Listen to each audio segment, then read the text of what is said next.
Welcome to our weekend Bucky call for March 9th and 10th, depending on where you are. Richard, how are you feeling and what do you expect to get out of tonight?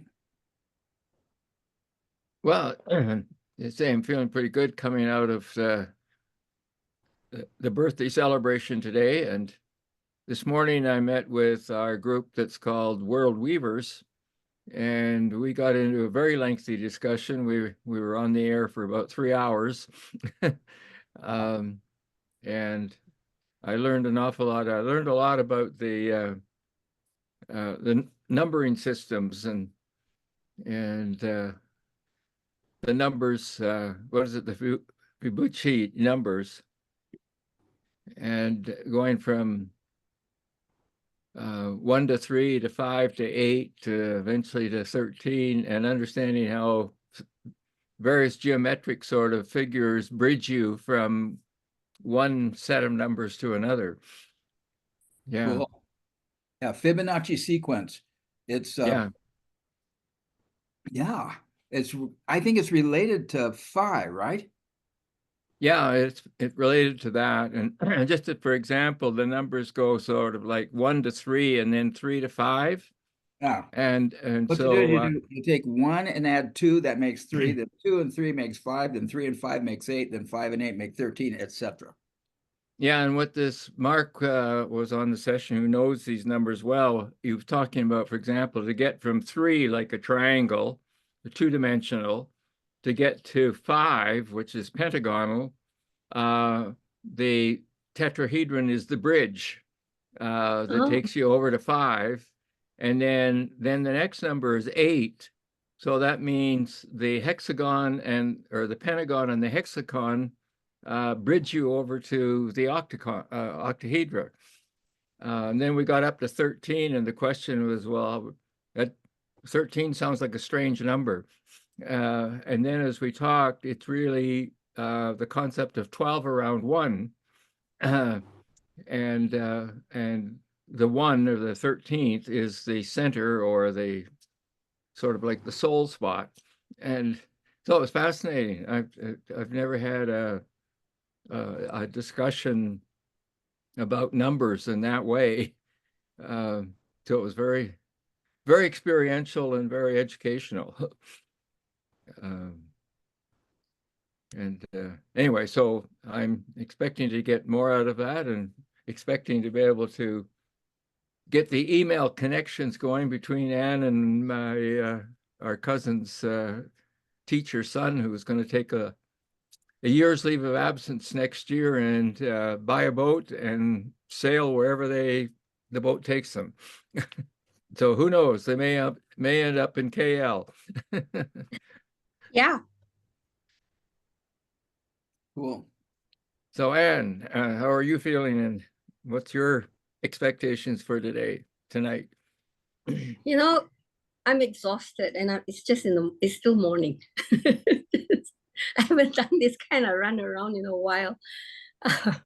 and but other than that, I can't wait to see what's next. Yeah. And just bear with me, because normally I have my phone with the critical path, so I can highlight stuff and things like that, as we discuss, as we read, right? But because my phone is out, so I'm going to go in and out of, you might see me disappear because my visual will be off, because I'll be moving in and out from our discussions to the books, so that I can highlight stuff and so on. Okay, just bear with me when you see that happening. And the other thing is, it's your cousin's son, is it? The one that you're talking Yes. about? Okay, so what I'll do is, maybe later on in the chat, I will leave you my handphone number.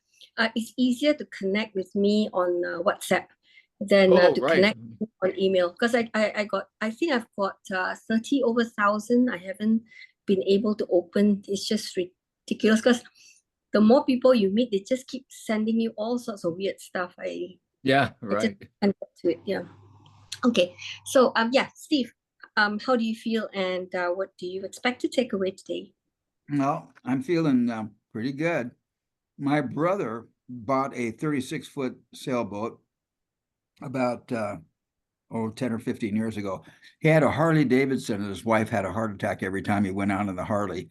And she didn't want to buy the boat, but she had such a rejection with over this Harley that he said, "Well, if I sell my Harley, I got to buy a boat." She said, "Fine." So he bought the boat, and it's docked in San Diego, and Mm. he's determined to go to Hawaii in this boat. He's gone out to Catalina, he's gone south, gone north along the coast there, and he's just gradually rigging his boat up. He has now solar on his boat. Um, he doesn't have automatic pilot, but he's got a lot of good stuff on his boat. Got sonar, and he's having a good time with his boat. He's kind of retired, but his wife is an ER PA, so an emergency room PA. So she handles a lot of stuff that most doctors do. And she took the highest paying job in the West and got a job in Las Vegas, near Las Vegas. And so she's doing really, really well. And she can often plan 10 days out, but then when she's working 12 to 14 hours a day for, and Yeah. then a couple 3 days off. But he's enjoying traveling around, so I can relate to that thing. Um, um, I think I had another comment on something, but this book, I'm pretty sure Bucky, he seemed so optimistic. Maybe he was just being optimistic in spite of what he saw, because his data in this critical path book is pretty compelling. And he was so excited that there was enough technology then to solve all, to integrate the world and solve all the world's problems. And now, I mean, we are so far beyond that in terms of technology. Um, but I really have enjoyed learning about smog from his point of view. Since I was raised in LA, I was born in LA, California, and he cites LA. It's been really cool because I can look back and I kind of have a relationship with what he says, having lived in the environment. So I'm looking forward to today with what we're going to be able to go. Joe is going to join us. He said he would be late, and so we'll go ahead and get started. Are there any other items of anything? Nope. Okay, I like it when we take turns reading. Who would like to start? In fact, I could start and break the ice. Okay. Sure. Oh, we're starting on page 285. And I like to have my book out in case there's something I want to underline. And I do highlight stuff in this PDF file every once in a while. But really, really good. I now point out that with acceleration of ephemeralization, doing more with less, came the acceleration of the rate of gaining information on how to do more with less in the invisible world of electronics, metallurgy, chemistry, atomics. I'm just going to say there's a lot of guys. We've talked on this about Moore's law, Gordon Moore being the president of Intel, and the idea that every 18 months computer memory doubled. And then I've talked about Ray Kurzweil, who actually started before Intel was even created. And he started looking at Turing machines and just analyzing the cost per computation, and which is almost like Moore's law. And it goes up and projects out into on an exponential curve. But what's interesting to me is Bucky's not just looking at electronics, he's looking at metallurgy and chemistry and atomics. Now, metallurgy is important because that's where the batteries, and the chemistry is important because that's where batteries are. And he would blow his mind today to see what kind of efficient batteries we have. So just like the way that Bucky doesn't just look at electronics or computers, he's looking at everything. The way he's charted out everything and included that as part of his thing is mind-boggling to me. By the time the metals came around in their 22.5 year cycles, we had learned so much more than we could take care of. We had learned so much more that we could take care of many more people at much higher standard of living with the same amount of metals. Wherefore, as we have earlier pointed out, metals became the very bloodstream of realization of the class 1 evolution, which class 1 evolution is nature's way of taking care of ever more people at ever higher standards of living, accomplished with the same quantity of metal. Until all are cared for, at even higher standards of living without further thought of anyone having to earn that right to live. Woo. This coming realization of sustainable physical success for all humanity has been earned by all the lives of all the people in past time. I've just been reading a guy named Robert. I haven't been reading, I've been YouTubing this guy. Robert, I just told his name to somebody else, and I don't know why I'm having such a problem with it.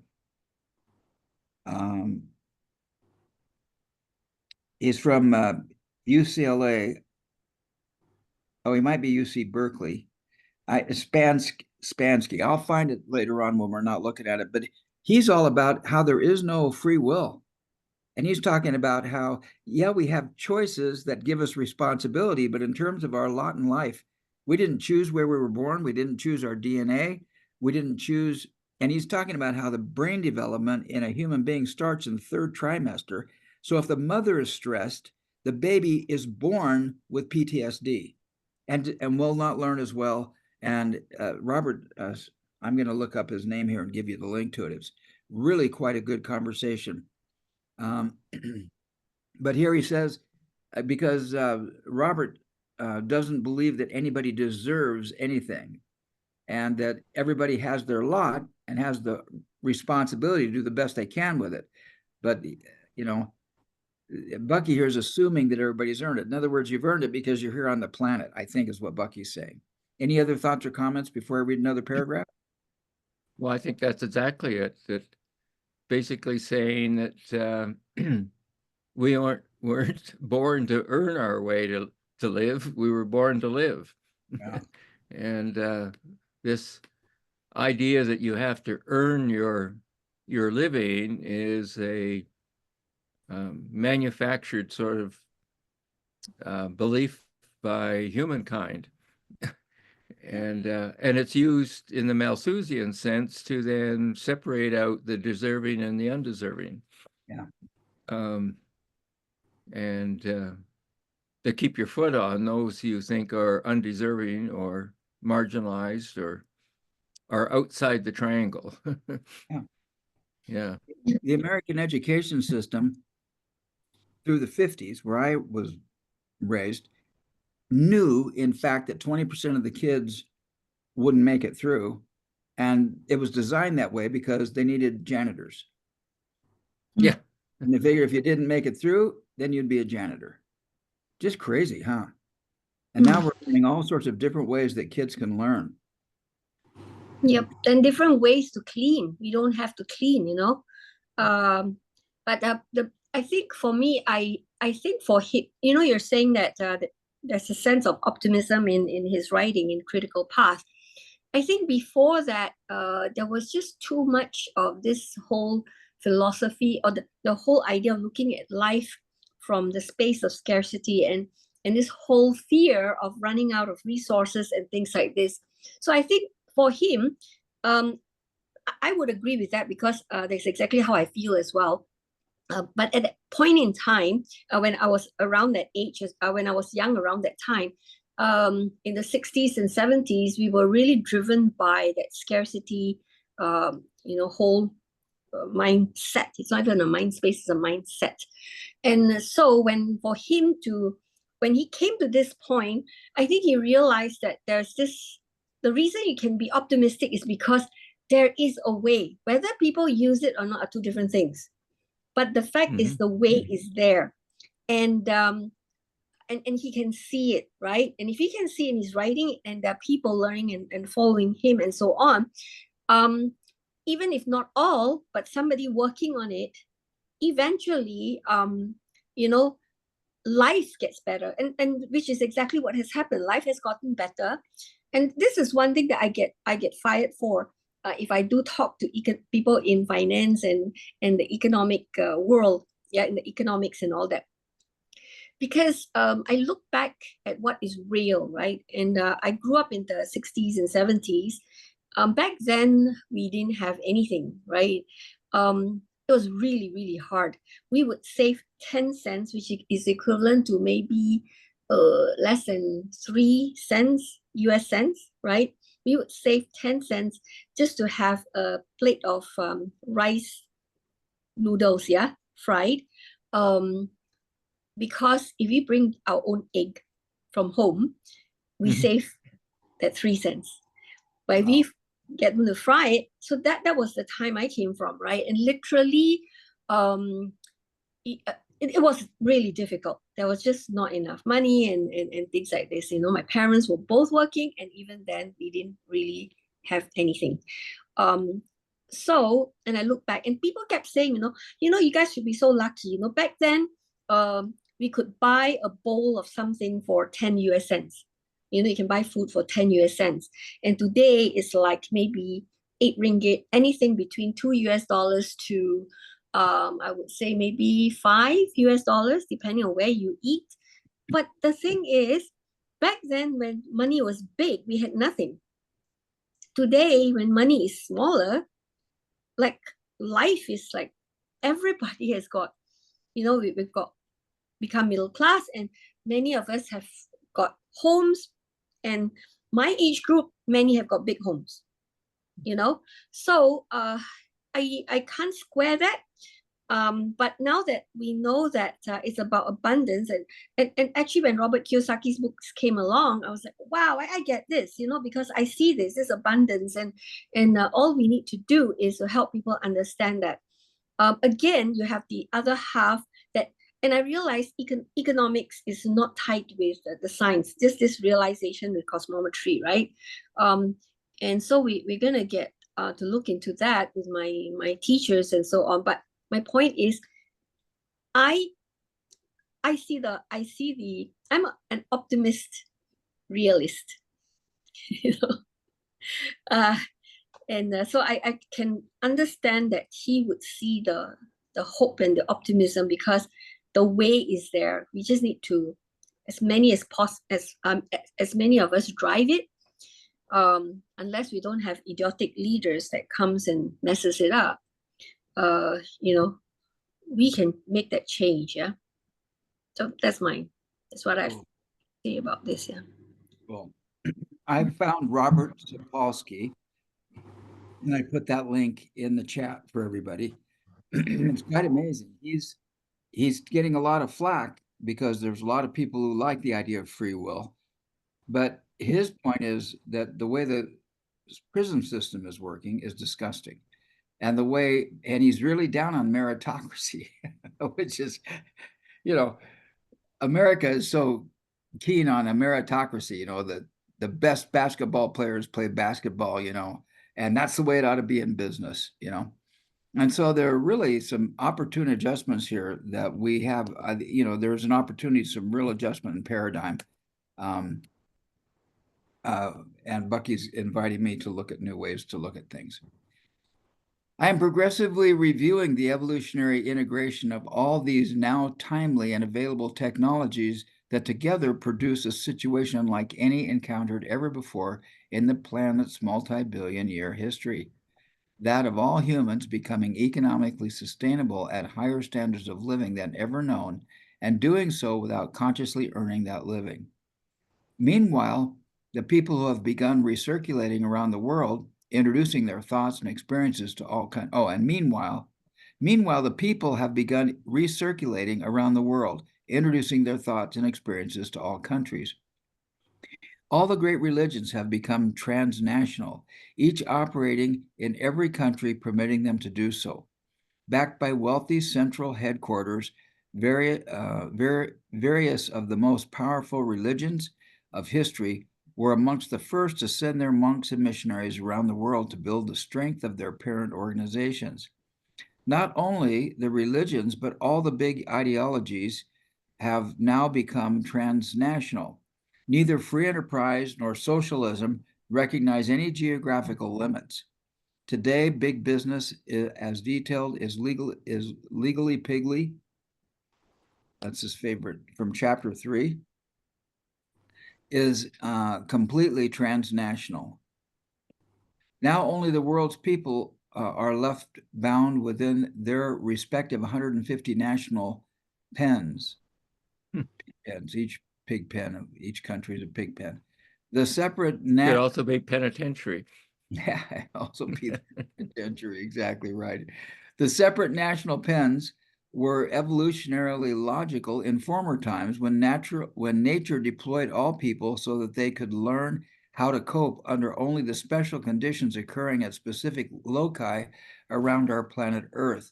But now the full family of different experiences and the therefrom developed technological artifacts are being integrated by class 1 evolution. Something transcendental to any organized human planning happened in America in the 1930s, something that exhibited the cosmic scale qualities of class 1 evolution.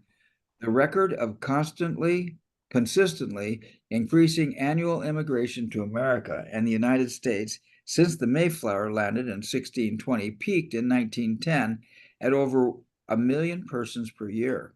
In the early 1930s, however, for the first time, the number immigrating began to exceed the number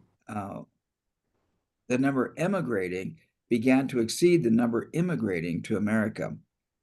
So the ones moving out exceeded the ones moving in. A 300-year pattern had reversed. The people of the world had come up to the United States, had crossbred, and then started to become outbound again, but this time as crossbred and as yet further crossbreeding world people. Who wants to read next? Okay, I'll take it on. Okay. Okay, overall, class 1 evolution, as manifest in chapter 1 of this book, showed us how humanity first established itself in the southwestern Pacific Ocean, Austronesia, of planet Earth. It showed us how, having built rafts, Pacific Ocean humans drifted north and eastward on the Japan Current to Alaska, page 286, and then southward along the west coast of North and South America, then westward again to where they had started.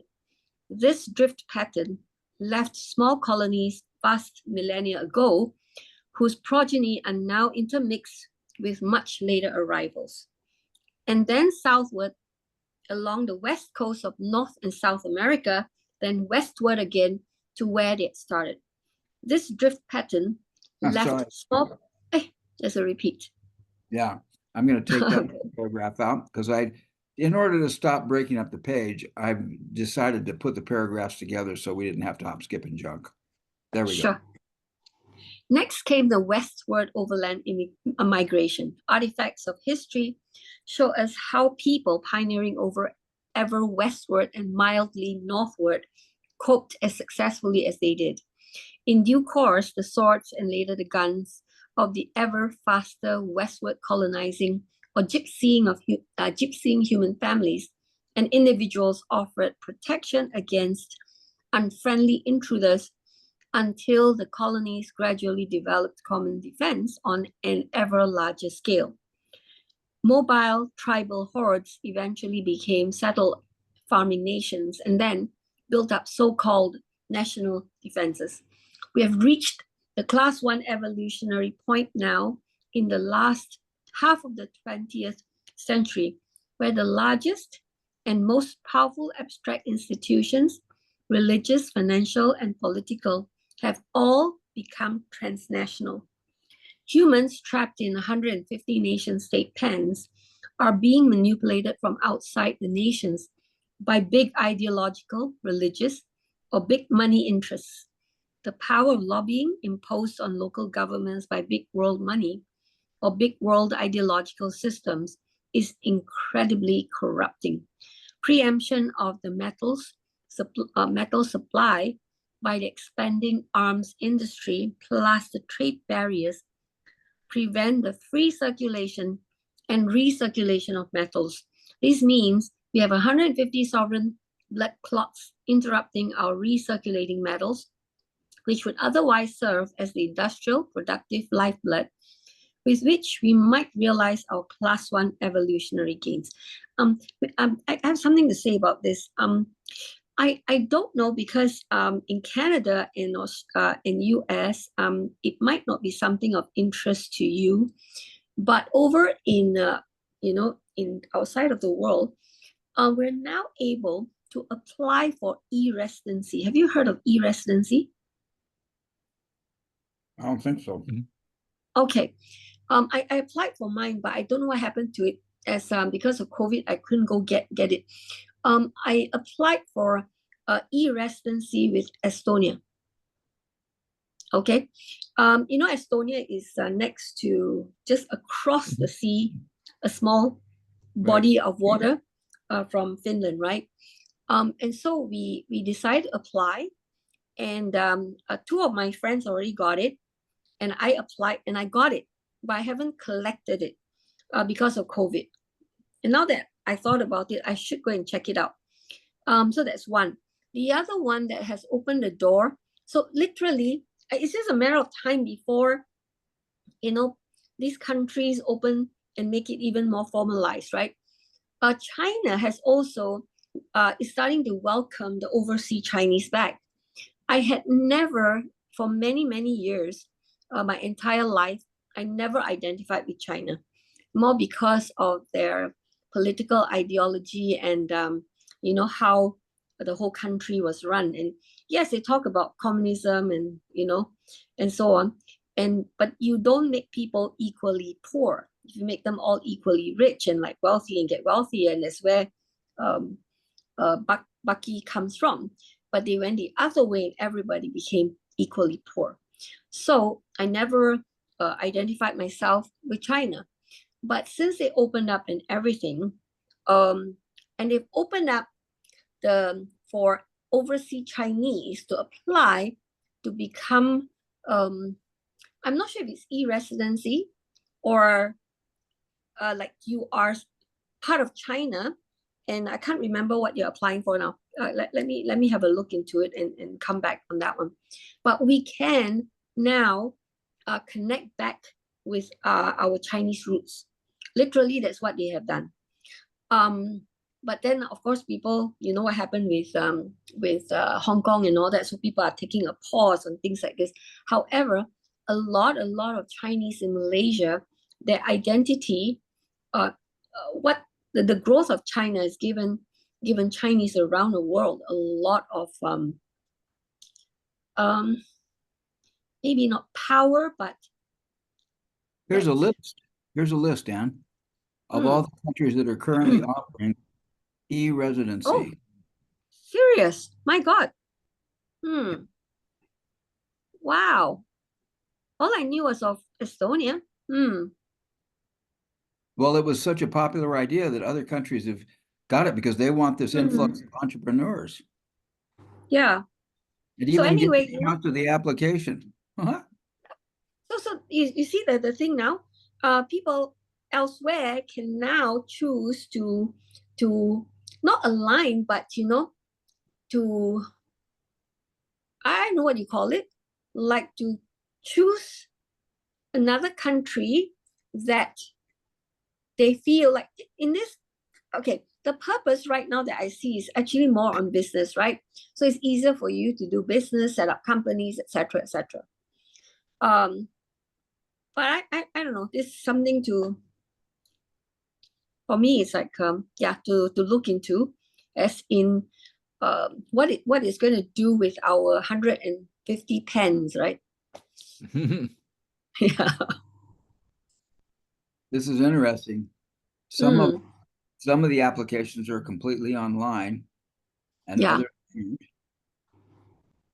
they rate how easy it is, ease of doing business. Estonia is 18th. Yep. I would be interested in Portugal. Georgia is 7th. You'd be interested in Portugal. I hear a lot of Americans like to go to Portugal for vacation. Portugal's becoming a hot spot. Yeah. Anyway. Yeah, it's very So interesting. maybe this is the beginning of the removal of the 150 pence. Yeah. Yeah. Very cool. Mayhaps. Very wonderful. I'm putting the I'm going to put this in the chat. Oops. Sorry for taking so long. Mm. And Yeah, there we go. let me go and pursue what's happening with my, the approval for Estonia. Did you want to look at that website, or are you just contemplating? No, because I've already applied. They've approved my application, to be an e-resident. Yeah, it's just I have to go to Singapore to their embassy or their high com. I don't know what they have there to pick it up. But because of COVID, I didn't go. So I just need to go and check it out, see what happens. Mm. Cool. Well, there's Yeah. a link to all the countries that have it. Thank you. Wow. So shall any y'all do you want me to continue or you want to say something about it? I'm complete. I didn't know about it. Richard, are you Okay. complete? Yeah. Okay, good. You want to read another one? Okay. Class 1 evolution makes it clear that all 150 of the world's sovereignties must go. There was a time when the United States was incredibly powerful right after World War II. Today, most of the people in America still think of their nation as being the most powerful of world nations, ergo, free to make its own most constructive moves. Quite the opposite is now true, and that's in the 80s. Yeah? As we've shown in the legally piggly chapter, the United States is both internally and externally bankrupt. It is also overpowered by Russia's navy and conventional arms. I'll just finish the page, and then Richard, I'll pass. Yeah. The Senate Foreign Relations Committee asked me to speak to them 5 years ago, as documented in the congressional record of May 22nd, 1975. They asked me where our country and its people were going. And I said, not only have all the big corporations become transnational and taken all the former USA gold and other negotiable assets with them, but they have also left all the world's people locked into their 150 national pens, with those 150 nations blocking the flow of lifeblood metals, without which we cannot realize the increasing know-how of all humanity. Very soon, the nation-state sovereignties will have to be eliminated, or humanity will perish. Wow. As an American, he stood quite alone when he says America's bankrupt, and I think he's pretty liberal. Yeah. Yeah, we're in the same state in our country, because what has happened with our leaders, they've taken so much money out of the country and they've become so wealthy that you just imagine we're next to Singapore. We started at the same point. We got our what do you call when we have anyway, under the British colonial rule, right? So free of that, Singapore with no resources or very limited resources has grown. We have so much resources, and our money has all disappeared. We are in so much debt. And you know about the 1MDB, what happened, right? Literally, we're in so much debt that but the new prime minister is working on changing that, but he's from a huge hole that we have to climb out of, and people at the same time he's got to watch with his back because people are maneuvering to get him out. Yeah. And those people come back and we're gone. Yeah. Wow. So anyway, so it's not just the United States. It's been really bad in our country too. Okay, I'm done. Cool. Richard, do you want to take a turn, or I'll be glad to go if you want to rest for any reason? No, I can do that. We're at the top of the page there. Oh yeah, I'm just looking at the book as well, but okay. Oh, okay, good. Okay. Oh yes, I see it. A nation's dictator need not consult with the people at all. Gee, Mr. Trump didn't think that. Yeah. He only wants to be a dictator for a day. Yeah, he only wants to be a dictator for a day. Not to worry. That way you'll change all the laws in a day and then don't worry. Yeah. A dictator can make a deal with another dictator to give up their respective sovereignties. A dictatorial party, such as the Russian Communist Party, which is composed of only 1% of the Russian people, can make a deal with other dictators or dictatorial parties to give up their respective sovereignties. In a quasi-democracy such as America, the president or prime minister's first oath of office is to protect the nation's sovereignty against all foreign incursion. If any president of the United States or prime minister of any other quasi-democracy even so much as discuss possibilities of desovereignizing, he or she would be immediately impeached. In discarding its sovereignty, the United States of America faces the most difficult of all situations. Therefore, Class 1 evaluation is about to put the USA out of business through international bankruptcy. This will be a powerful example of Class 1 evolution at work. The bankruptcy need not be the end. It is simply nature's way of ridding the planet of the most powerful of yesterday's sovereignties, and thereby setting off a chain of 149 additional desovereignizations, altogether removing the most stubborn barrier to the free circulation of the Earth's world-around metals, foods, and income, energy supplies, and people. Poor old Bucky, he's got to be shaking his head right now in terms of how the U.S. is, where Russia is right now, where China is right now, how the U.S. has hung on to everything, how the International Money Fund, the World Bank, and the Fed have conspired to control every freaking thing. Boggles my mind. And here we are in America, and we listen. The Fed comes out every 6 months or so and makes some statement about inflation, this, inflation, that, what we have to do for this or that.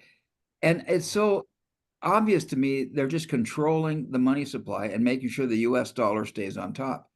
It's not about inflation in America. That's just a smokescreen. Yeah. Yeah. What really shocked me, when we went into the crunch of giants was that, and it really, really changed the way I look at the things happening, because Malaysia is following in the same direction, right? So the people's money was there and used to build the nation, but the wealth is only now, and it just served to make a small group of people very, very wealthy who have now all the money, and it's out of the country. So this is something really, I mean, we could see that the rich getting richer and all that. Yes, across the world the gap is growing, but it's more the idea of the money is not even in the country, that one is quite a big thing for me now, looking at it. Yeah. I'm complete. Yeah, me too. Want to continue? Okay. Read? Yeah, so we're now in a position to get rid of the 150 sovereignties and have a recirculatory, interaccommodative, world-around democratic system. We now have the immediately realizable capacity to exercise our often repeated option to make all the Earth's people physically and economically successful within only a decade, by virtue of the already executed 50-year critical path of artifacts development, which has acquired all the right technology. In support of the statement, we'll now examine a live case history of critical path planning that I engaged in 38 years ago on behalf of Brazil, a plan whose full-scale realization was set for 1993. Because this plan is successfully gestating at a rate that indicates fulfillment by 1993, it should give high credence to the whole of this book. Did you notice that Brazil was on that list of entrepreneur companies? But I also noticed that not only is Brazil on the list, it was the 124th in terms of how easy it is to do business there. So out of 190 countries, I think now there's 190 countries. It's 124th on how easy it is to do business. Right. Yeah, isn't that wonderful? And Lithuania is 11th on the list. And Estonia is 18th. Mhm. Very interesting. And I don't know what Liberland is. Does anybody know where that is? No. And Georgia is 7th.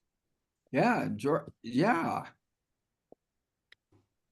Anybody interested in Liberland? No, first No, time hearing of it. the Free Republic of Oh. Liberland. Welcome to the Free Republic of Liberland. Oh, there's no map. I probably shouldn't have clicked there. Let's go back here. And here's Liberland over here. Let's see what this does. There's Serbia. Liberland is that little tiny guy between Croatia and Serbia. Yeah. Wow. Yeah. Who's ever heard of Liberland? Very interesting. Yeah. Wow. Was there something else on that list of ultimate list of countries? Well, for me, one of the interesting things is that when we first worked on a national strategy, suicide prevention strategy for the United Nations, we had to bring in 12 countries from every region of the world. So we had Japan and we had China and we had North America and Australia, but we had Estonia. And then later on in working in Norway, Norway was able to access sort of Arctic Circle money. No, that was for Russia. They were connected with Lithuania, and they started getting some of our work involved in Lithuania, and now they've got some independent sort of operations going there. And of course, Lithuania right now, in some people's eyes, is sort of close to number one on Putin's hit list. If he gets past Ukraine, he'll go after the Baltic states. And the word is out that Lithuania may be the first. And we have Canadian troops now in Lithuania that are acting as, if you want, peacekeepers and trying to help Lithuania build up its protection from what I guess would not be a negotiated takeover. It would be unnegotiated takeover in the same fashion that we're seeing it happen in the Ukraine. Yeah. No, Ukraine. Yeah. I did Lithuania and Ukraine just to see if I could see how close they were together. Yeah, they're quite close. Mm. Yeah, is this Ukraine down here? Yeah. Big guy, and here's Lithuania. Yeah. And then it's just above Lithuania will be Estonia. Ah, Mm.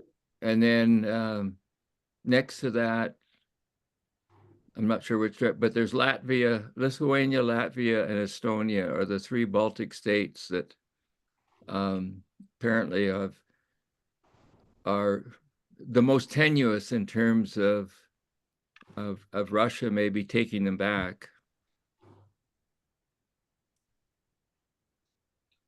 let me see here. Why, what a mess we were in today with that. Mm. That guy was elected on a peace campaign, and 70% of the people wanted him. He was elected by 70% of the electorate. Okay, so here's Latvia above Lithuania, and then Estonia. Okay, yeah, there they are. Yeah. Wow. Mm. And now we have, is it Finland and Sweden have both joined or have both Yeah. been to join the NATO. Sweden has just joined, yeah. Yeah. Oh my gosh, what a world. It makes my heart skip a beat. Yeah. You want to continue, Richard? It's up to Yeah. you. We can rotate around as much. Just say when you're ready. Yeah, I'll just do a bit more. We starting at the top there? I think so, yeah. Oh yeah, right.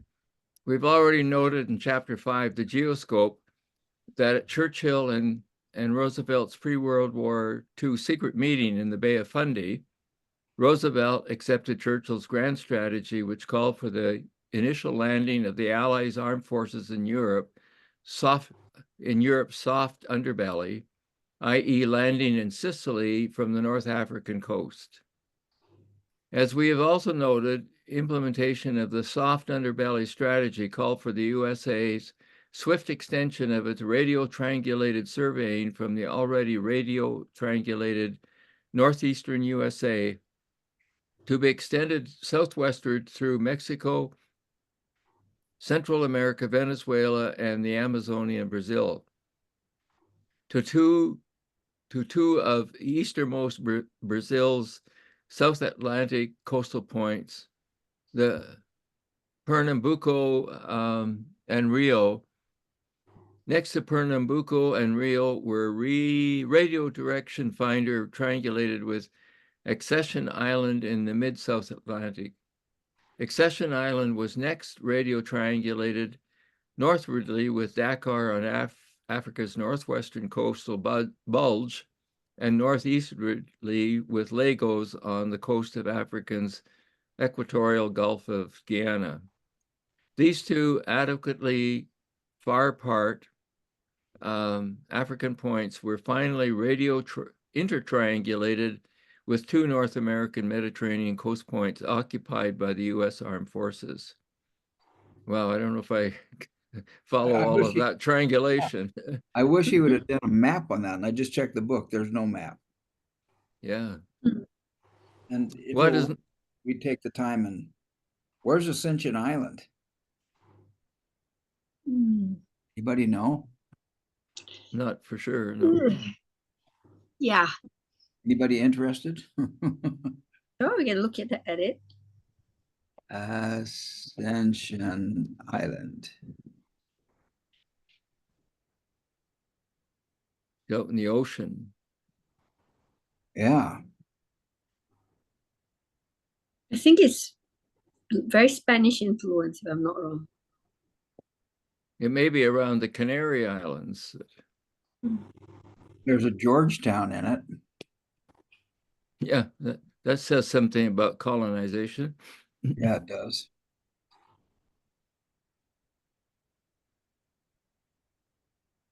Let's see what's around it here. The sea. Holy mackerel. Yeah. Well, at least he gave us a red dot. Okay, there we go. Oh, Brazil. Yeah, so he's and into Africa, yeah. Well, I'll tell you, Bucky has quite the paradigm on the world, doesn't he? Yeah, well, that's the other thing that boggles one's mind as to where he got all that and how he put it all in his head to write it out on a piece of paper. Yeah. Mhm. Well, he was in the Navy. He was certainly an engineer and navigator. Crazy. So he saw the world, I guess, and remembered it. Yeah. Okay. Hmm. I don't remember where we are, Richard. Well, I Armed think forces. yeah, what has not been recounted, Okay, go. which is of great relevance to this book, is the story of the price Brazil's then dictator President Vargas demanded of the U.S. President Franklin Roosevelt for permission to do all that comprehensive radio surveying over Brazil. What Vargas wanted in exchange was a well-informed and far forwardly cited plan for the industrialization of Brazil. Roosevelt's staff gave the planning task to the U.S. engineering company that had organized many of J.P. Morgan's foreign electrical electric power generating private enterprises. Vargas rejected their planning as prejudiced exclusively in favor of the USA's capitalism's exploitation of Brazil. At this point, the USA secondhand machinery business heard through the J.P. Morgan engineering from the firm that Brazil was considering a comprehensive industrialization. This seemed their opportunity to realize an enormous profit on their gargantuan inventory of secondhand machinery of all kinds, which the dealers had bought at a super bargain rates that the USA's industrial economy was swiftly modernized for its World War II needs. Vargas saw through their scheming and would have none of it. Vargas said, can I yeah, just say this? That I have heard from several podcasts that Ukraine, all this money we're giving to Ukraine for weapons is being borrowed, and that one of the stipulations in the contract is that American business has the first right to purchase Ukrainian assets as collateral for the loans. Isn't that interesting? Wow. Yeah. Crazy daisy. Okay.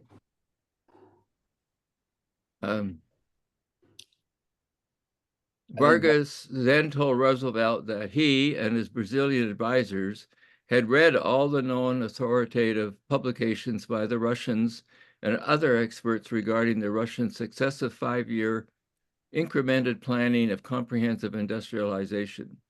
Vargas and his experts were convinced that much was omitted by those publications regarding the behind the political scene's master strategy of conceptioning and realization of the successive planning stages under the special physical circumstances of Russia's geography and its adjacency to capitalist economies controlled by those who were hostile to communism.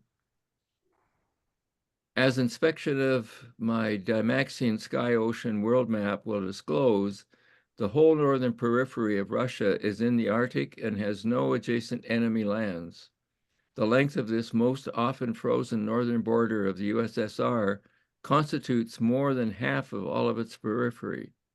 The other half is mostly in the desert and mountains land, in desert and mountain land. Consequently, the USSR had relatively few vulnerable natural border entry points to guard. With a population in the 1920s of 150 million, 95% illiterate, hungry farm workers whose lives were to be re-implemented and reorganized into a... Uh-oh. Steve did not think ahead. So I've got to move to page, we're going to be using the PDF. I'm going to move to page 288. Sorry. You could read out of the book if you wanted to.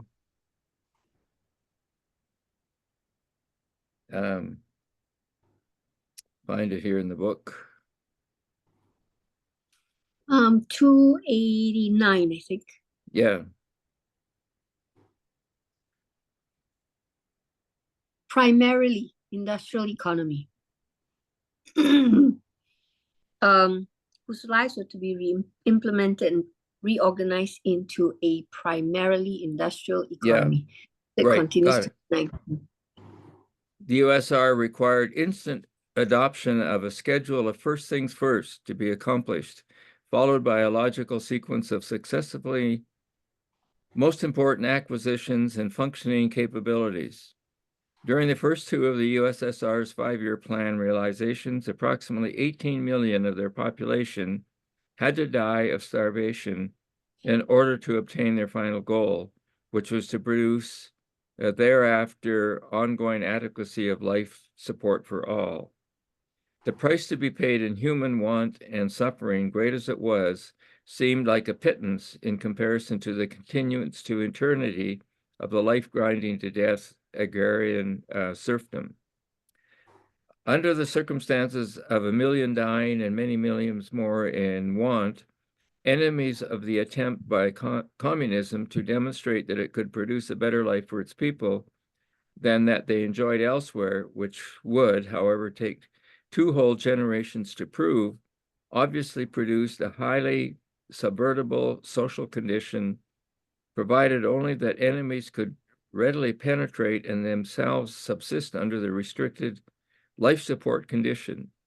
Study of the world map shows that Russia's limited physical access gave their 5-year planning the optimum chance of succeeding. Such information as the foregoing discussion of the USSR border control conditions was typical of what Vargas found missing in all of the then published data regarding the USSR's undertaking.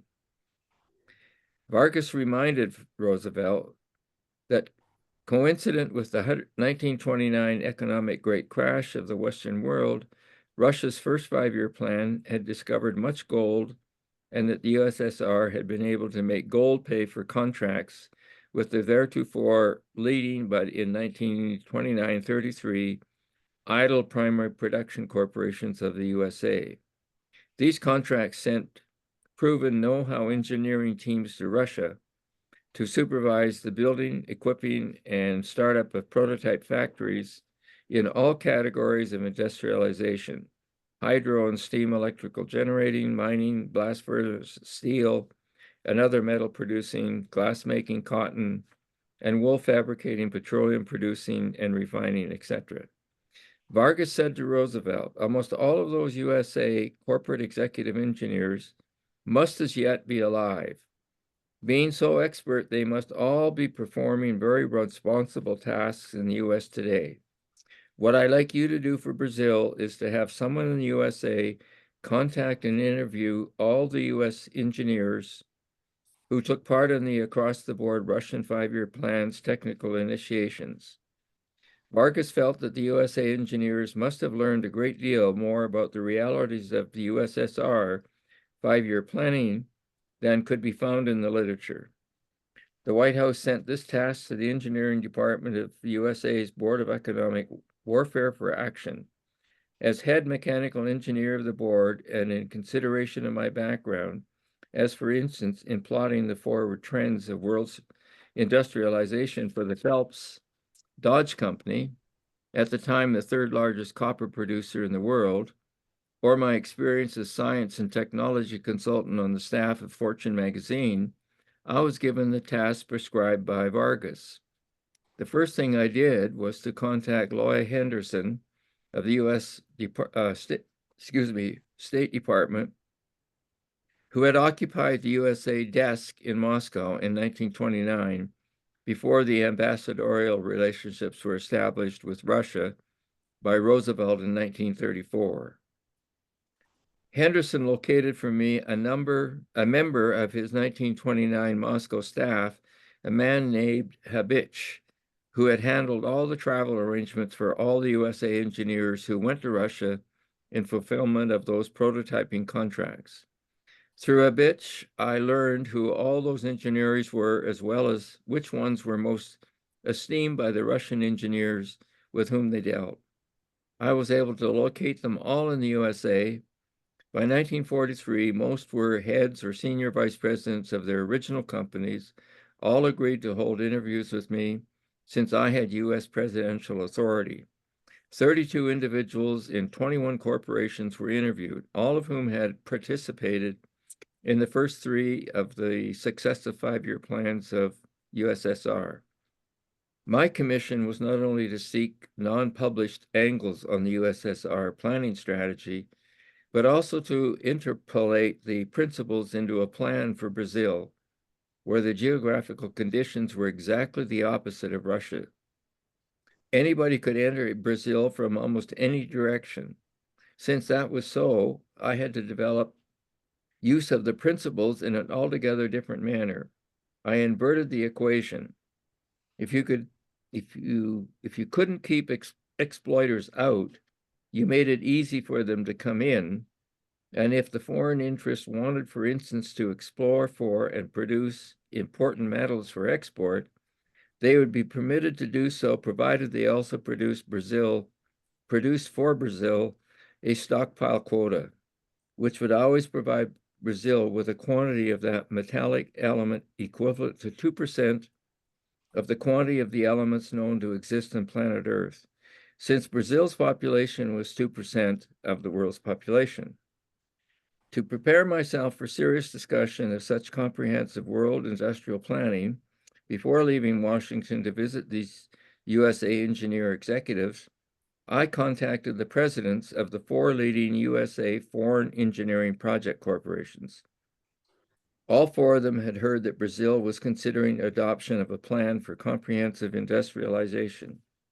I asked each to give me a statement of the primary tasks to be accomplished in the industrialization of Brazil, listed both in order of relative importance and in order of production inception. All 4 corporations eager for such business submitted cogent lists. I then started on my succession of interviews. The following surprising experience occurred as each of my successive interviews commenced. The corporate engineering officer I was interviewing would say something like this: when I was starting the factory in 1929, the Russian team, which I worked, would keep reminding me that we were not only building a cotton mill or whatever type of production unit they were experts for, we were also building a fortress. My interviewee would say, I thought they were crazy talking that way. But now today, look at those headlines in today's papers. My factory is indeed serving as a fortress. It is under attack by Hitler right this minute. What else did they say to me of importance to which I tended to pay little or no attention? Thus, this startling retrospective realization on the part of all of my interviewees greatly enlivened their memories, and their recalls were many and highly relevant. On the day following my recording of those Russian experiences and recalled strategic principles, I would discuss the application of the recalled Russian planning strategy principles to the industrialization of Brazil, a matter in which these corporation officers were also inherently interested. I then returned to Washington and wrote a plan for Brazil based on all I learned. I had my plan typed in a narrow vertical column on one side of legal-sized paper, leaving plenty of room for readers' note-making. Copies were sent by registered mail to each of the 32 interviewees. Each returned their copies with many marginal pencil notes, good, or I didn't say that, or this is what I said about that. I then rewrote the whole plan, throwing out items that did not have a sponsor from amongst the U.S. corporations' leading engineering executives. I then sent the only by senior engineering executive sponsored inventory of items of the plan to all 32 of the interviewees. Their responses to the first draft were: 2 were unequivocally against it, 2 were cranky in their letters for extraneous reasons, but distinctly in favor of various items, 7 were without comment, 4 did not express themselves in their covering letters, but indicated approval by comments written on the page margins of my text. 17 were unequivocally for the document as indicated both in their covering letters and in their itemized comments, proving that the outline did properly report and interpolate the area of agreement. 17 of 21 firms or offices favored the outline. They itemized a total of 13 objections and gave 146 itemized approvals, covering 125 individual paragraphs in the outline, and made 52 suggestions for additions or modifications. You know what? This reminds me of me. I was doing some consulting for a company that was doing real estate training, kind of like Kiyosaki. It was a guy named I won't tell you what his name was, but anyway, he was a national guy, and people were paying $25,000 for a front door fee to attend his training, and then the ones who got access to me paid an additional $25,000, and sometimes more. People who talked to me had paid somewhere between $50,000 to $75,000 to talk to me for the real estate consulting. And nobody in the company understood what I was, none of the administrators in the company understood what I was talking about. It's just the owner of the company kept me there because I saved that guy somewhere around $50,000 a month in cancellations. At one point, though, to justify my situation, I broke out the fact that I'd sent 1,500 emails as part of my routine. And I went and broke it out just like this. I had 1,500 emails to some like 400 different people. To some, I'd sent 10 emails. To some, I'd sent 2 emails. And I had the days between days of response. So when did I receive the email? When did they get it? So I'm sitting here looking at his accounting. I'm going, hey, I've done this stuff. Yeah, exactly. Yeah. And what a bean counter he is, right? Yeah. How cool is that? Okay, good. Any other comments or questions? Oops. There we go. Okay, we can continue reading. Richard, if you want to, you can. I'm happy Yeah, to I'll take. just finish up on the next. There's just a couple of paragraphs here. Okay. Just as my plan was complete, Vargas was deposed as president of Brazil. Forwarding it to Brazil's new political leader might well be constructed as an affront. The president of one of the major U.S. corporations involved in my compendium thought so well of it that he took it informally to leading industrialists and powers behind the political scenes of Brazil. From time to time in the subsequent 37 years, I've heard of features of my plan being manifest in Brazil's economy.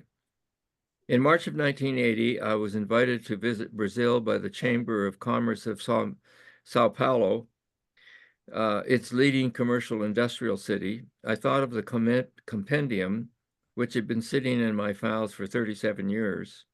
I had Xerox copies made and took them with me to Brazil and gave copies to many of its economic leaders. It was their consensus that the plan is now appropriate to their needs in almost all ways. They felt it to have been significant that I had 37 years ago recommended that they switch their energy fuel from petroleum to alcohol, which is exactly what they're now doing. The compendium, as I called it in 1943, and the 1943 reaction to it on the part of the leading USA corporations, engineering vice presidents, now follows. No alterations have been made. It is printed exactly as it typed in 1943. Not included are approximately 100 pages of the developmental phases of the undertaking, which included letters from individuals, etc. There we are. Oh, And so the compendium follows. wow. There it is. You guys have books and you're following along on it. There's Mhm. and the compendium is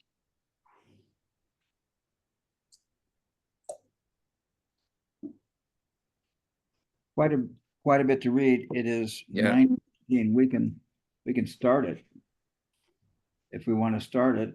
What do you think? Do we want to do that, or is it just collateral information? Because it's going to be specific to Brazil, and it goes from page 293 to 308, so it's going to be 10 or 13 pages. Yeah, there's quite a lot. It would be worth starting fresh, probably. Yeah. Mm.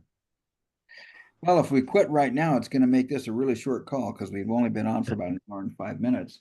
It wouldn't hurt me to quit, and it wouldn't hurt me to start it. And it wouldn't hurt me to skip it either. But I think it's probably, we all agree we want to read it. I think there has to be a reason why Bucky puts it in though, because I think learning what the 30 over precedents, right, of the companies have to say, and what he took out of it and what he created for a whole country, it will be I think it will be his solution, but Bucky's solution. I would want to know more about it. Yeah. Yeah. Okay. Yeah, because I think he'll be the only person who's going to bring science and economics together, though. Yeah. That of his time. Yeah.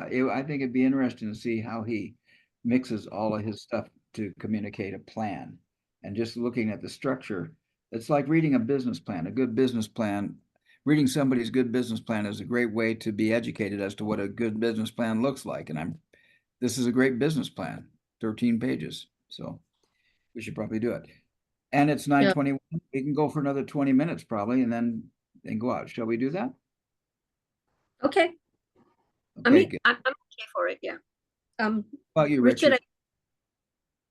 The two of us kind of want to move ahead. Are you willing to? Does that create Yeah, value go. for you? All right, good. Do you want to read, Anne, or do you want me to read for a bit? I think you go ahead and read first. Okay, a compendium of certain engineering principles pertinent to Brazil's control of impending acceleration in its industrialization, accrued to experience of U.S. engineers and firms who participated in the first three of Russia's graduated program, 5-year plans. At the bottom, it says August 13th, 1943. I would be born about 2 years and 3 months later. I was born in January of 45. Okay, so here we go. As a digest of the investigation, thoroughly documented in the main body of this report, the following admonitions listed in order of interdependent significance may be forwarded to those Brazilians concerned with control of their future industrialization as truly representing the majority opinion of the U.S. engineers concerned and experienced in this field. Number one, it was pointed out, oh crap. Okay, good. Number one, it was pointed out by all those interviewed that Brazil must make its own plan. This must be realistic and not a matter of being coerced into some foreign designated role wrapped up under Brazilian label printed elsewhere. No matter how excellent the consultative advice they may obtain from any experiences outside their economy, they must themselves ensure the success of their own program by the inherent strength of their own authority, which in turn must derive from special requirements of their own political trend and from deep consciousness of the adequacies of their own declared purpose and sequitur decisions. You know, do your thing, right? It was also the consensus of opinion of the interviewed engineers that in order to plan successfully, there must be more than a singleness of purpose. There must be a dramatically tangible objective. There must be more than a singleness of purpose. There must be a dramatically tangible objective. So he differentiates between a singleness of purpose and a tangible objective. Cool. Yeah, Go what ahead. he did. Well, it's interesting that I am a verb. It doesn't seem to include the notion of process. Yeah. Which is kind of interesting. Yeah. And he says a dramatically tangible objective. I would think there would be a plurality. Yeah. Yeah, interesting, huh? Any other comments or thoughts? Okay, determination to raise the standard of living or to do good in this world lends no specific design guidance, which latter is essential to effective economic planning. How do you translate that into Portuguese? Obviously, everybody, and I'm sure that's going to be one of the easier statements to translate. Obviously, everyone must do a certain amount of eating and sleeping. They have been doing that for a long time and will continue to do so in some degree without any planning. It is the conditions under which the plan for our lives are to be lived as determined by the tangible objectives. Now there he goes, plural. Which kind of confirms what I would have thought in the first place, that in turn determine the set of physical principles most expediently to be employed. With a dramatically tangible objective, or better, a progressive series of tangible objectives, yeah, okay, to be reached and passed as milestones, any sincere planning, no matter how relatively immature, so long as it springs from an educated base, will provide successful survival in some measurable degree superior to any unplanned overall existence. Any comments or questions? Well, I think that to me sounds like he's trying to introduce the idea of process. Yeah. And he's going to take it. This is where I get how I've been trying to work with the notion of procession, where you've got a problem and you get a processional dynamic going, which triggers a movement or a process perpendicular to the axis of the relationship that moves you from problem to solution, or in this case, from problem to objective. Yeah. But it requires that tangible. processional sort of interaction process in order to get there. Based on an educated base. Right. Yeah. And I like where he says a dramatically tangible objective, or better, a progressive series of tangible objectives, plural, to Right. be. Yeah. So he's springing it on him one Buckyism at a time. Interpolated conclusions. 1. A workable overall objective of air-minded Brazil upon which to pyramid its successive stages of plan would be A. To make Brazil the leading skyport of the world. This, of course, means, in effect, a network of airports, which in the world integration trends are functionally called for by the fact that Brazil will represent the increasing air switchyard for A, all the tropical air traffic which may be advantageously westbound on the trade winds from the Near East, Europe, Africa to the Americas, and B, north and southbound Pan-American traffic.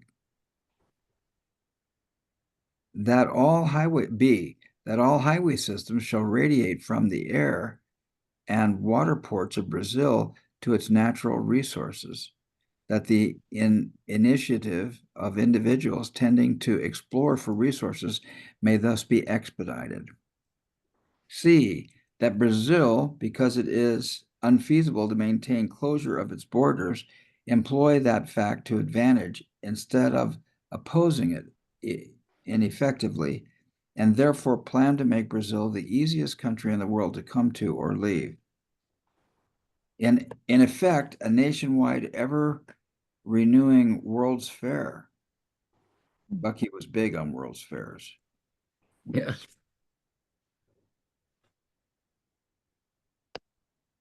He liked building major attractions for his World's Fairs.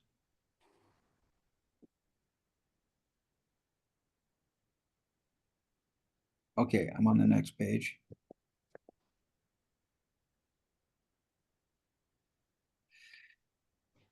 Okay, there it is. Ever-renewing World's Fair. We're right here. This should keep their external purchasing power high, since Brazil's boundaries touch with those of every South American country except two. A community of interest, specifically pertaining to modernization. I've got stuff in the way down here. And as it goes, my computer is less and less friendly to my cursor. Okay, good. 2, communities of interest specifically pertaining to modernization must be stimulated throughout all South America countries to prevent border animosities, no trade barriers, etc., with Canada and the U.S. Okay, I'm ready to switch off if somebody wants to read. Anne, do you want to start with D? Sure. That that they should subdivide the whole geographical area of Brazil into approximately 300 small resources exploration areas of approximately 10,000 square miles each, efficiently interconnected and balanced for interdependence, so that they may never become politically disunited. That is silver, cotton states, etc. in the US. D.2, each area should contain its own super airport center or city. These would be centered approximately 100 miles from each other in all directions. This distance is chosen as representing the practical horizon relay distance of an eventual electronics, television, and power network. See, right there is what he does. He brings the science in. The means to create this transit system should be established, and the Brazilians should apply their surplus human energy to the procurement thereof, or there will be no appreciation nor understanding of how or why they became so blessed. D.3, that each area not already searched be explored radiantly from the airports. D.4, that in choosing the appropriate locations of the decentralized industries and in determining the methods of original development, stockpiling, and production of discovered resources, that the decisions always be predicated on work surveys, which will determine approximately the most efficient overall expenditure of energy to the total economy. E, that by virtue of the manifold super airport network development, amplifying Brazil's already established 500 airports, the population will be decentralized from the southeastern coastal area throughout the whole of the country in such a manner that the center of the population will, oops. Hang on, it's coming. I didn't want it to come too quickly, and there it shows now. I'm reading. Are you ready? Because I'm reading it from my. Hold on, Oh, you're lost reading it. it, yeah. Yeah. So we're at page 296. Yes. Should trend towards its geographical center and essential to stabilization of the economy and to its economic security and its most efficient development energy-wise. 2, that do you want to stop here and discuss first before we go on to number 2? Does anybody have any comments here? I mean, I'm interested in this 10 miles away, 100 miles away jump thing, and how he's looking at, this is 1985-ish. So he's looking at airports and TV stations and things like that. He's not looking at a topological map, which is of interest to me, because it seems to me mountains would be in the way of that TV broadcast. But at least he's graphed everything out into little cells, and he's saying we want to observe these cells and explore these cells and see what resources the Brazil can bring to bear from each of these cells. That's what I'm hearing. Anybody else hear anything different? I think for me, it's like he's actually picked out what is considered to be Brazil's biggest issue. It could have been an issue, the fact that anybody can come into the country, right? Because of the borders, because they're bordering so many countries, and the country is so big that you cannot, you literally cannot govern like the who comes in and out as easily, right? Whereas Russia, because of their northern part, is so that there's just nobody there, that they don't have to have resources to protect that, right? So he's actually proposing something that turns what could have been an issue into a what will make Brazil the center of South America. I think that's I really like that. Well, Yeah, I any guess. other- Well, Go what ahead. I was interested in at the very beginning is this idea of making Brazil the traffic hub, Yeah.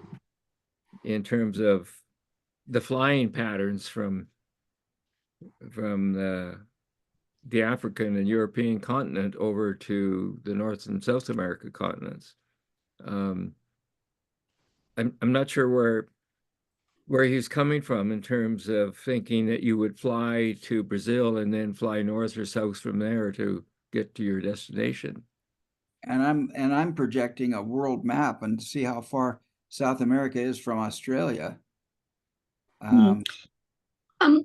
I think what he's trying to do is what Dubai has become, you know, because all of us traveling from here over to Europe, very often, or even to the US, our stop point is actually Dubai or the Emirates, you know. So there are two countries right now that are playing that role. And if you want to go to Africa, you would stop at Dubai and go downwards, or Emirates, yeah. Yeah, and or if you want to go to the other outside of the UK, because the UK we have direct flights from Singapore, even from KL and from like Hong Kong and so on. But all the other European nations, you can choose to go to Dubai and fly from there, or you go to UK and bounce off to another country. But generally, many of us would go to Dubai and jump off from there to the European countries, even up to like, I remember going through Dubai and all that to head up to Finland, to Italy, and so on. Yeah. Well, Dubai, I mean, obviously, it's like centrally located in civilization, right? Yeah, I mean, Kind of like no, kind of like the Euphrates. they made themselves so. They made their flights and the airports and the ease of moving into the other countries, especially the airlines. So like if you ever want to go to Europe, okay, first choice of course is like from my area is Singapore Airlines. If not, then the next one is Emirates or what's the other? Qatar Air, I think is the other one. So I think what he's suggesting to Brazil is to become that point in South America, so that people. Well, that's my issue is that going from Africa, if you want Europe, to South America is like going around the fat of the sphere, whereas the shortest possible route is the pole routes. That's why it's just trying to get it into my head. I think the other thing is that in order to kind of appreciate maybe what he was trying to get at, we need the Dymaxion map to sort of look at all the different locations and maybe where he was coming from and saying that Brazil could be that hub. I mean, the whole concept of hubs is, I mean, this is 1943. I mean, airplanes are hardly off the ground. And he's thinking of things like what we see in the US now, Atlanta, Denver, all these places that see themselves as a hub. Yeah. And here's Brazil, South America, over here in this. I mean, I would like to see his Dymaxion map with Brazil in the center of it. Yeah, yeah. Because I think he's straining to say, look, there's an opportunity here for you guys to become a hub.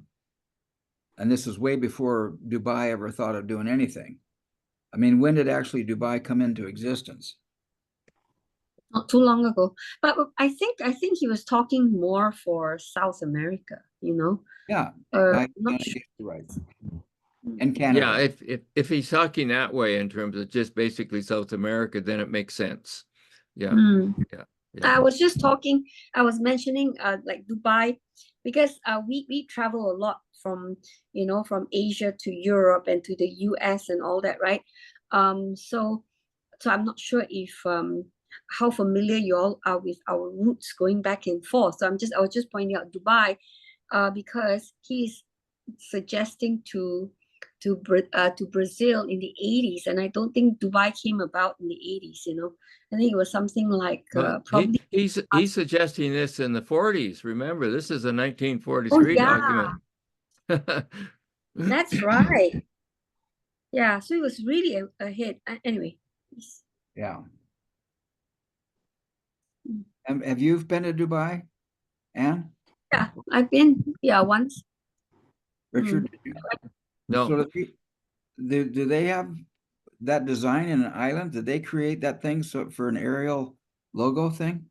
Yeah, that is all in existence, and there's 6-star hotel, the Birch. I don't know how to say it. Yeah. They're all there. But I went more to the traditional stuff. I went to the souks to the on the ground So, markets. and this is their harbor? Is this how they design their harbor entry? Yes, the palm design and their homes and all that, sticking out from there. Oh, I see. So there are homes out on these little peninsula. Yes. I see. The Yeah. branches coming out of the palm, the palm tree thingy. Mm. It is wealthy, like really, really super wealthy. I think they have 2 million people coming into work or something like that. And the Dubai people do not do all the on the ground work. They don't. And they employ a lot of people from India and all that to come in to do it for them. And I've seen some TV specials on how that labor is being exploited. Yes, and if you're female, it's not the most ideal place to to work because of the their inequality there. Yeah. But a lot of Malaysians go to Dubai and they do nursing there. They're paid so much in comparison doing the same work in Malaysia. So many Malaysian nurses have gone there to work, but not easy to stay too long. Yeah. Okay. Mm. Did you finish number 2? No, All right. yeah, I'll start number 2. Number 2, that Brazil must, without vacillation, determine upon the specific mathematical language of its industrialization. A, it was the consensus of opinion that they should standardize on the metric system to which US producer but not consumer industries are already adjusted. B, that they nominate immediately 60-cycle generation of power. This choice in power standards will coincide mathematically with requirements of the decimal system of 12. Should the latter continue, as indicated by present trend, to be scientifically desirable in Brazil. 3, that in order to take advantage of the present state of industrial and scientific advance throughout the world, Brazil rent out to appropriate skilled US engineering firms the development of all its resources to the raw or stockpile stage.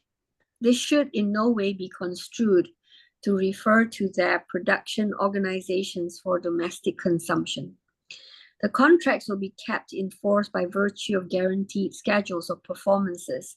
They shall be subject to strict regulation in a matter of labor conditions, interchangeable standards adopted by Brazil, monetary exchange rates, etc.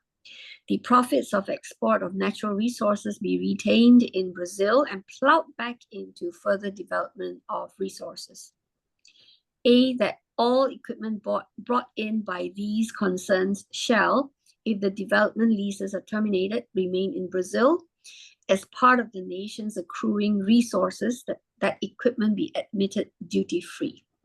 B, that the rental of these concessions shall be paid to Brazil not only in A, United States dollar credits, but also in B, increments or in kind of the respective resources thus developed.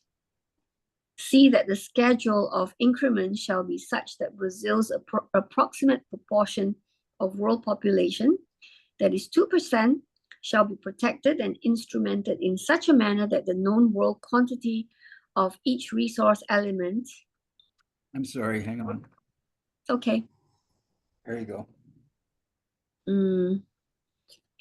Okay. In that the known world quantity of each resource element involved shall never be reduced to less than 2% remaining available above grade in concentrated storage within Brazil. This increment must be provided to Brazil before any product may be taken out of Brazil.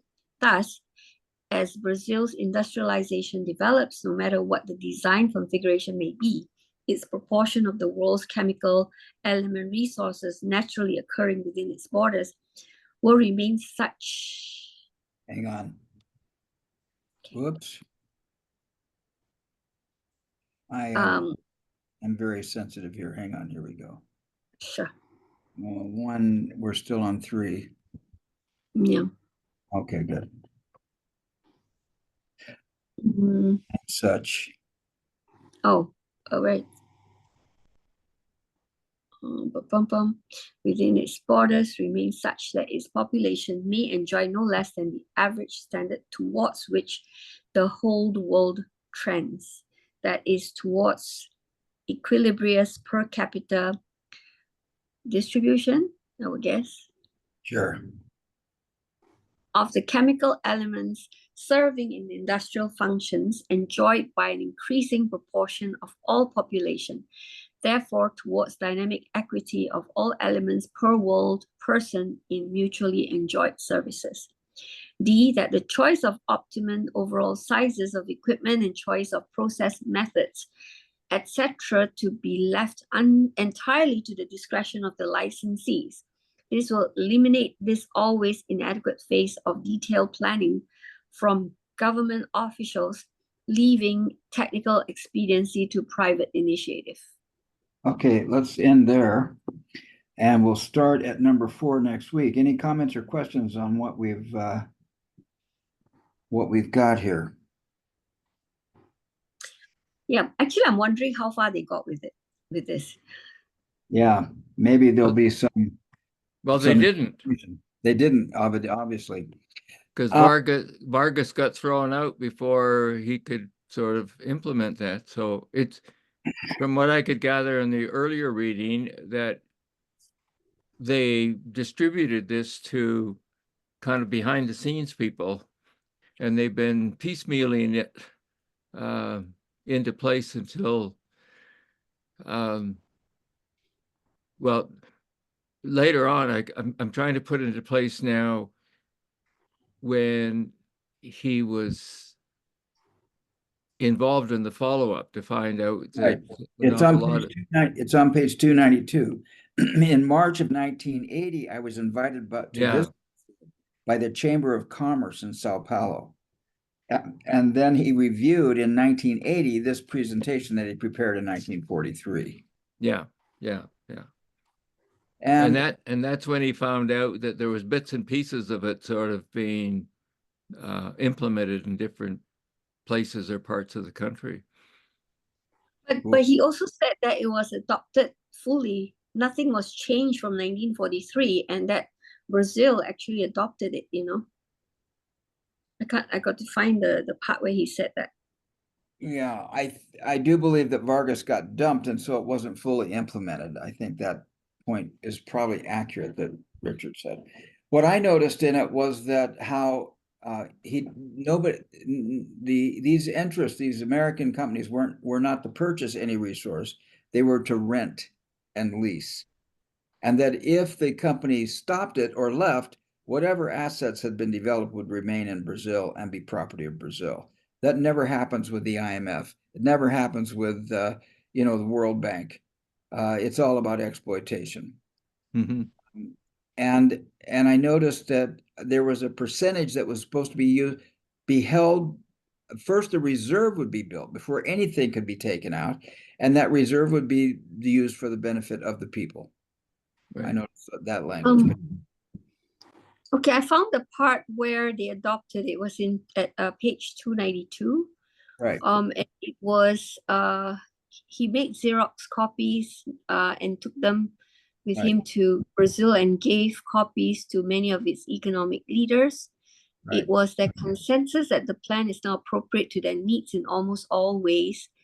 They felt that it to have been significant that I had 37 years ago recommended that they switch to energy, yada yada. And they So no alterations have been made. It is printed exactly as typed in 1943. Right. Hmm. Cool. Any other comments or suggestions? Great. So Anne, how are you feeling and what are your takeaways tonight? I'm excited by this document, because this is this is we've been reading about Bucky, and a lot of the things he talks about, each of them are actually linked, but because he had to explain it, it takes time, and so you have to actually read a lot and even look for the connections from the things that he talks about, right?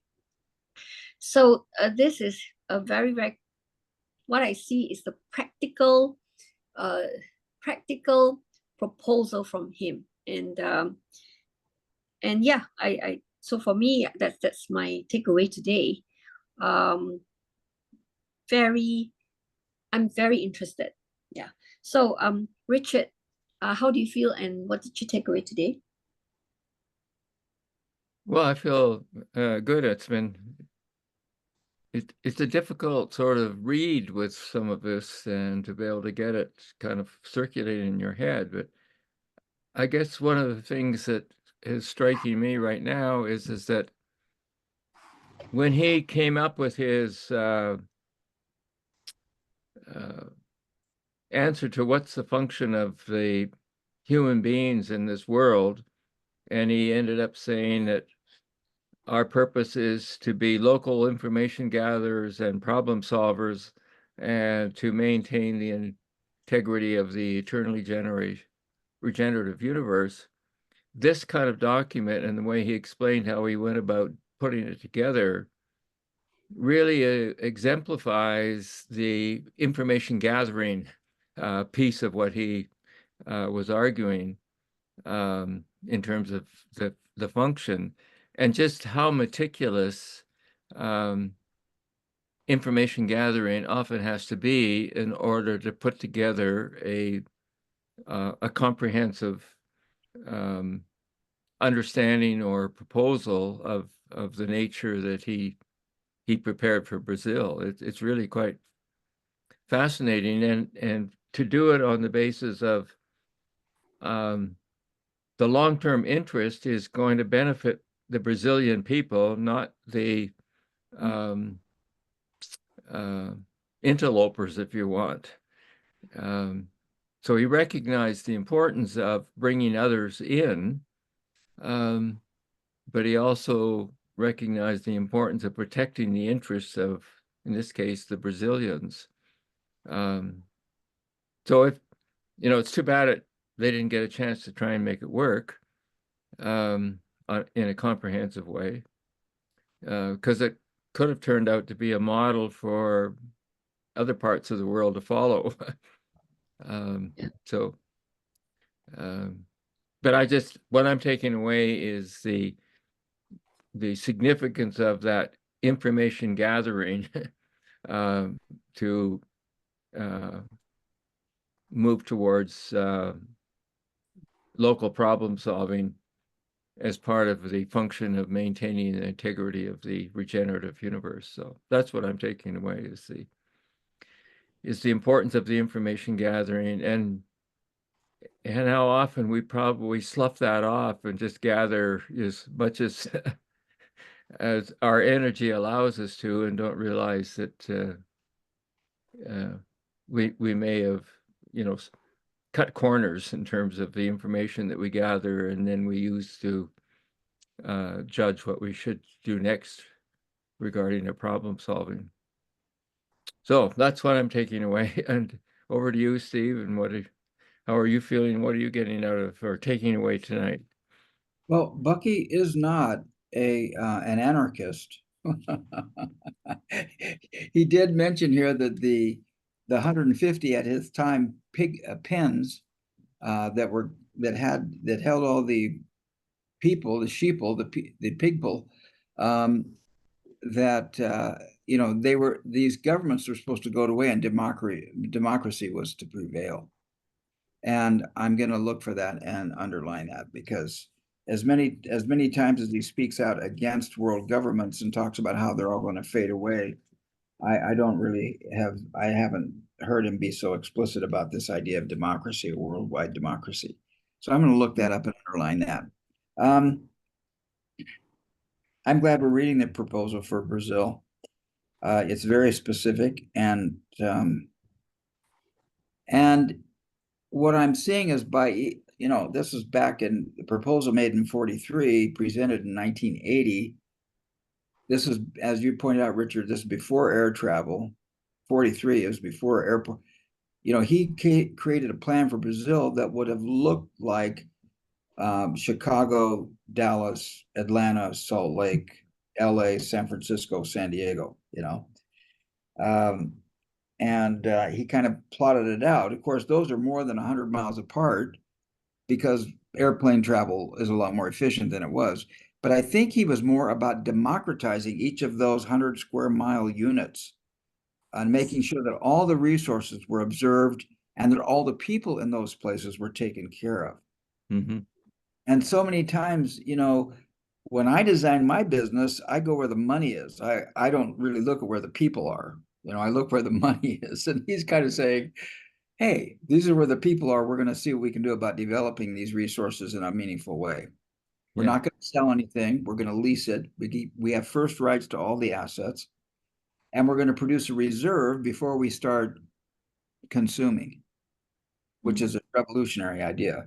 The last time that I remember a revolutionary idea of conserving was when Joseph went into Egypt and went into jail and then became favored of the Pharaoh.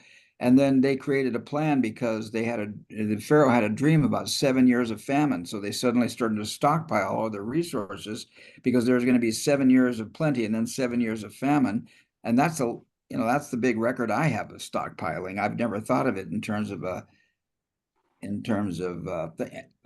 some kind of a practical application. I will tell you that in real estate, of course, I've been living in America here. The idea is always to leverage. It's never stockpile. It's leverage, Yeah. leverage, leverage, leverage.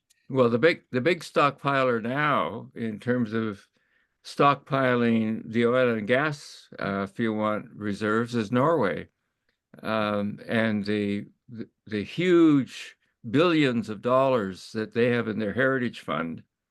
And here in Alberta, we started building the same kind of fund, but they didn't protect it, and so we've got $2 or $3 billion, if you want, against I think it's almost like hundreds of billions of dollars in Norway, and the people have, to some extent, have had to pay for it in higher taxes and everything, but they've got used to that kind of standard of living and that kind of taxation.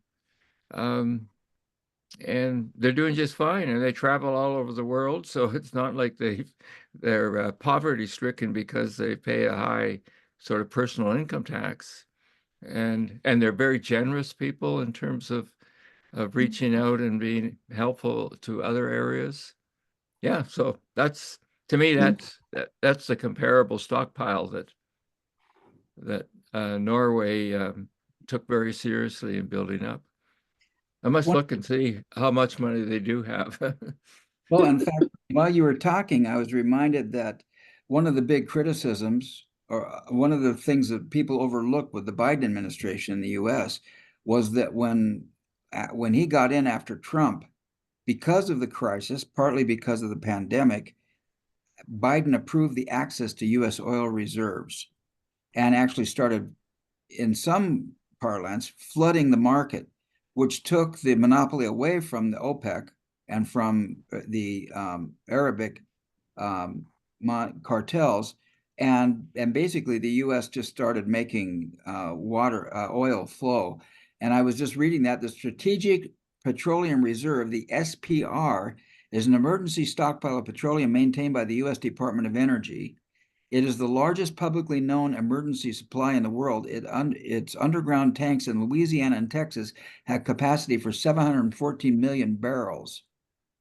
which is something like 113 million cubic cubic meters. And then it says here, the U.S. has proven reserves equivalent to 4.9 times its annual consumption. This means that without imports, there would be at least 5 years of oil left at current consumption levels. And then it says, how much oil does the U.S. have left in reserve?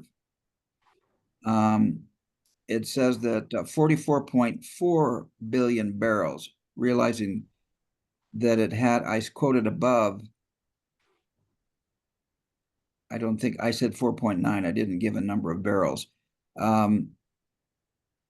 As of the end of year 2021, excluding strategic petroleum reserve. So the idea of building a reserve is not foreign to our current government. Cool. Well, and then Norway, I just looked it up. Norway's, this is several years ago now, but their oil savings hit $1 trillion compared to our province, which is at 17 billion. Wow. So, and 1 trillion is, it says here, it's like 12 more zeros. Yeah. Wow. So that's a lot of money. Yeah. So I'm really thrilled. I'm writing a paper in the back where I'm doing my book on mindfulness, but in the back of my mind, I'm working on this paper on the ontology of profit. And so this whole thing is all about reserves and, and maintaining the integrity of the process, which we're going to learn more of as we go. So I'm real grateful for what we've shared tonight. Thank you all for your participation and sharing your experience. Wonderful. And it was great to look at world maps and see where Dubai is, look at Ukraine and Estonia, and see how that all stacks up. I mean, wow.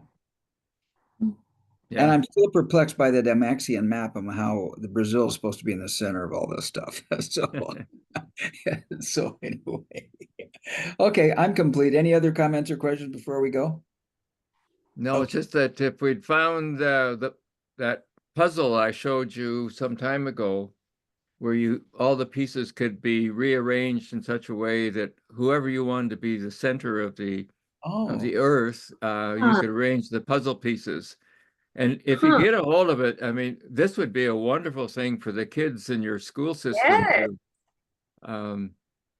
But I've got the box. It's right here somewhere, but we couldn't find anybody that was still selling that type of puzzle. I'll bet that Anne's craft department could build one. Yeah, I should find it and send you some. Yeah, take pictures of each of the pieces. It can't have very many pieces. It's only like 12, 15 pieces, right? Or should be 20 pieces. Okay, cool. Just 20 pieces because of the icosahedron, right? Yeah. Wow. Okay. Okay, I'll send some things around. Ooh, that would be really cool. I'll get your how cool would it be for Australian kids and Malaysian kids to like put their geography in the center of the universe instead of being on the fringe here or over there on the end of this map or the end of that map? What a beautiful idea, Richard. Cool. Yeah. Yeah, I'll find it and as they say, take some pictures. Cool. Okay, sounds good. Include me on your send. Yeah. Okay. Wonderful. Yeah. Thank you. Okay. Thank you. All right. Bye-bye. Bye now.